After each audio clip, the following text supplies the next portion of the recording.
performance garage. Look what we got. We got the beast out here. Look at it's four-wheel driving right now. Look how high the front end is. Look at this bad boy. Look at that thing. It's hollow. Check her out.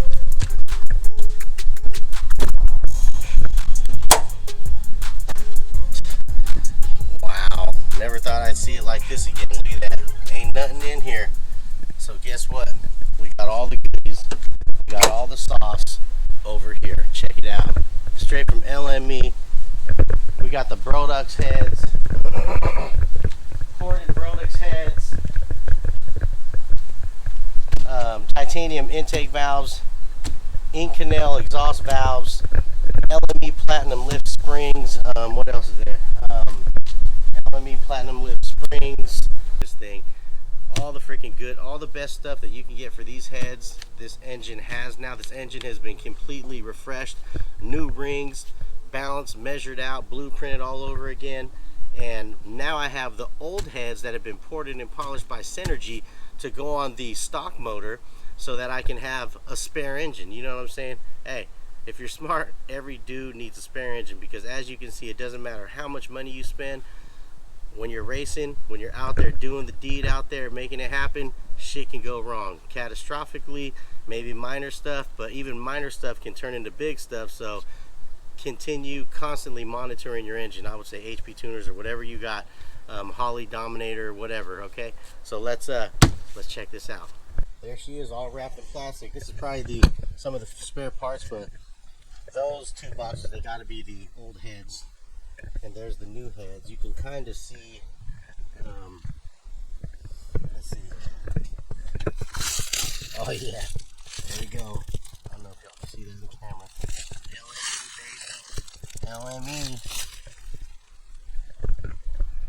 Took the box off. There it is. That's what I love about LME. They are so freaking professional and precise with what they do. This is all the measurements, all the specs for this engine, every little nook and cranny, every measurement, every degree, everything they did, every part is right here in this pamphlet. It's made 40 more horsepower than the original heads, without a supercharger, without boost, with stock horsepower with no boost added. So that's like as much as the Hellcat motor boosted, and that's just alone with long block on 91 octane. So yeah, this is gonna be freaking sick. Okay, we got the hoist all rigged up. I got the mount mounted on top of the motor, on top of the valley cover. We're gonna hook up here and try to drag this thing up in the garage. So, glorious LME motor. Ooh. Ooh. Go, baby. Oh yeah. All right. I would say that's all.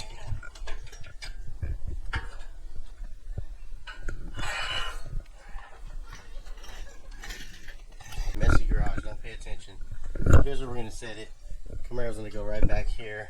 I never thought we'd be in this position again, but we're here again, you know. Motor, Camaro. Again is what you asked, what I asked myself. All over again.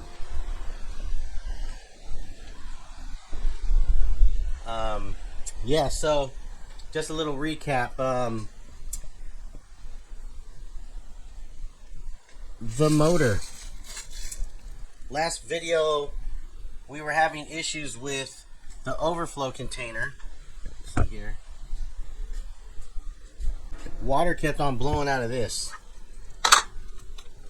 Well, this thing right here is connected to the radiator. You see the line going through here. And then from here, this side goes to the valley of the heads.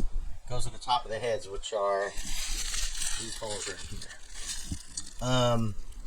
What was happening was I used my stock heads. I thought they'd be good enough because they were built by Synergy Performance. Here's the stock heads right here. They were built by Synergy Performance, and they cost me a pretty penny to port and polish them and build them all up. Well, we got that done. The only thing was that we knew our limit was like 22 pounds of boost. That being said, winter came along, intercooler got installed, and the car started creating way more boost than the initial tune that was done during the summer, 105 degrees. So Boost picked up. We were probably about, I would say, maybe 23 or 24 pounds of boost. And the passenger side head started leaking just enough compression into the water loop that would push water in compression through the water loop and blow it out of the overflow container. So that's where, after researching, it all led back to the head was floating. Now, I mean, like, it should have took, more than 20 pounds of boost, and it did. It made lots of power.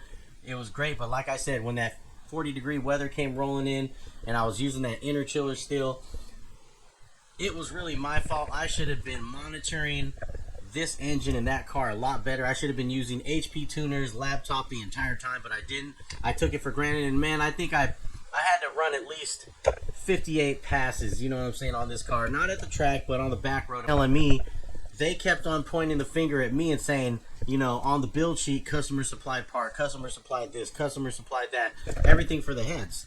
And the problem with that is that they had a leg to stand on. I didn't, because I did supply the part. So in reality, it was like they could cover me with the warranty to a certain extent. You know what I mean?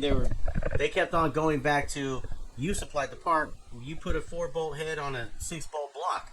You know what I mean? So at the end of the day, basically I was screwed, but they did a hell of a job, and they freaking gave me all these comps and all these discounts. And what they ended up doing was they ended up building the whole short block all over again. I mean, they pulled it down to the freaking bare guts.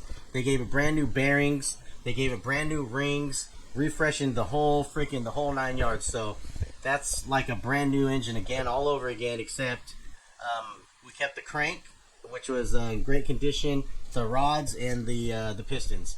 So everything else was all dialed in. 427 LME long block, built by LME, all their parts, everything. I mean, at the end of the, they still try to cut corners and like use my springs, and they're like, your intake valves are still good, but I said, nah, hell nah, F that. I want you to put all brand new shit. So these are the Brodix 6-bolt heads. They're called the BR7 3s because they're built for the LS3 platform, but they're all LS7 heads, so they flow super good. They're gonna make a ton of power. They're gonna make all the power. They said this thing will handle 40 pounds of boost. I'm not gonna do 40 pounds of boost. I think I'm gonna do like a street tune at like 20, and then a race tune at like 25 or 28 pounds of boost, and that's it. I just want to give a little word of advice to everybody out there that wants to do racing and wants to be a racer and wants to put the gap on people. This shit ain't easy. This shit ain't cheap. Your first motor, I mean, what we're doing is we're taking these stock cars, like a stock Zl1 Camaro, for instance, or a stock Hellcat, Trackhawk, TRX, Corvette, Z06, whatever it may be, and we're turning them up. We're taking that motor that was made for, this much horsepower or this much horsepower, and we're turning the volume up. We are putting them to the torture test. So expect for things to happen. In racing, shit happens. You could have the best parts, you could have the platinum this, the platinum that, the billet this, the billet that. In racing, shit always happens. I mean, watch the Street Outlaws, watch Ryan Martin, watch the No Prep Kings, watch them. These guys got freaking paper, and they're blowing shit up. They're blowing, I mean, one dude blew an intake up. I think it was Swanstrom, the guy with the Lexus. He's freaking fast as hell. He's blowing a $15,000 intake right off of the freaking top of the motor, like, that quick. You know what I mean? My point is that if you're gonna be a racer and you're gonna do racing, be prepared for shit to happen. I mean, look at me. I mean, I spent a pretty penny on the first motor. You know what I mean? And I already had big ducats in my stock motor, but when you're turning them up, you're beating them down, and you're constantly putting them to the test, shit can go wrong. You know what I mean? So save for a rainy day, because shit can always happen. I feel bad for those guys that, they got the car payment. They're making their freaking $500 or $900 car payment a month, and they're racing, everything's going well for a year or two, and then boom, catastrophic event happens, and then they, they're still living with mommy and daddy. Now they got to sit there for 6 months, 9 months, a year, making this car payment, wishing that they had their car up and running, and they're sitting there making payments on it, and they don't even have a motor yet. And then when they finally do get a motor, they're going to go right back to doing what they love to do, which I would do. Constant racing, continue racing, you know what I mean? But like I said, when you get your race motor, just prepare for a rainy day. Save money, because even that race motor can go. You know what I mean? It can go at any time, at any given moment. One component goes out, and it can freaking catastrophically ruin all the other moving parts. So save for a rainy day, because racing ain't cheap. Racing ain't easy.